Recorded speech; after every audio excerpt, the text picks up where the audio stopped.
Roast পছন্দ করে না আমার মনে হয় না এমন কেউ আছে। ছোট বড় যারা আছে সবাই কিন্তু রোস্টটা পছন্দ করে। তো আসসালামু আলাইকুম এভরিওয়ান, আশা করি সবাই ভালো আছেন। তো আজকে ভাবলাম যে একটু রোস্ট মানে বাসার সবাই একটু খাই।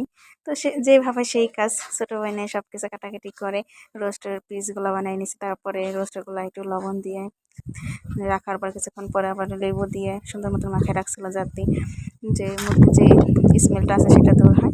তো সবগুলো এটি করার পরেই তো ছোটো বানিয়ে রোস্টের পিসগুলো সুন্দর মতন ভেজে নিতে আসে। একে একে সবগুলো সুন্দর মতন এই যে দেখেন সবগুলা একে একে সবগুলোই ভাজা হয়ে গেছে। তো এখন তেলের মধ্যে দিয়ে দিল পেঁয়াজ বেরেস্তা করার জন্য। বেরেস্তা কিন্তু রোস্টের ওপর দিলে কিন্তু সুন্দর লাগে, আর কিন্তু বেরেস্তার কালারটা কিন্তু আমার কাছে বেশি আমার ভালো লাগে। এটার গ্রানটাও কিন্তু অনেক সুন্দর লাগে। তো এই তো আমার ছোটো বোনের বেরেস্তা এই ভাজা শেষ, দেখেন কত সুন্দর কালার আসছে। এই কালারটার জন্য আমার সবথেকে বেরেস্তাটা ভালো লাগে। তো কে কি বেরেস্তা পছন্দ করেন।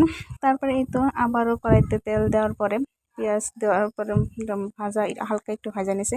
তারপরে যে বাদামগুলো আছে না, পাঁচমিশাল যে বাদামগুলো, সেই বাদামগুলো আগে মা বেটে দিচ্ছে ছোটো বোনেরে। ওইগুলো দেওয়ার পরে তো আদা দিল, আদাটা একটু নাড়াচাড়া সুন্দর মতো ভাজে নেব যাতে কাঁচা স্মেলগুলো একটু দূর হয়ে যায়।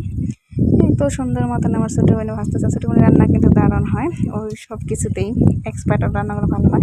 এই তো পেঁয়াজ বাটাগুলো দিতে আছে। পেঁয়াজটা দেওয়ার পরে তো সুন্দর মতো নাড়াচাড়া করতে আছে।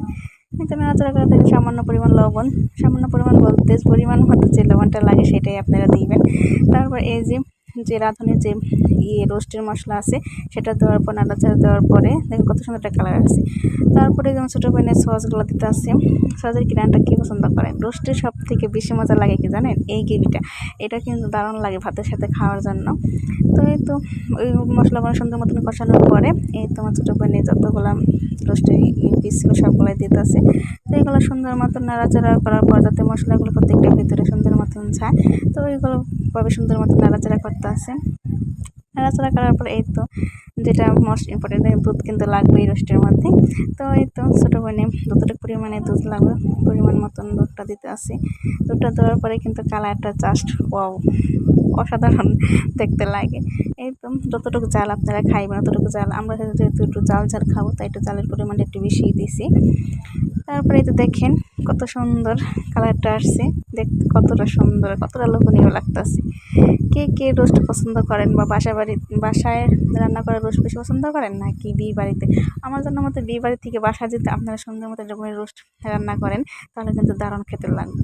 আমার ছোটো বোনের হাতের রোস্ট, বিরিয়ানি বা যেগুলোই বলেন না কেন, অসাধারণ হয়। এই তো কত সুন্দর দেখেন বেড়ে নেওয়ার পরে যে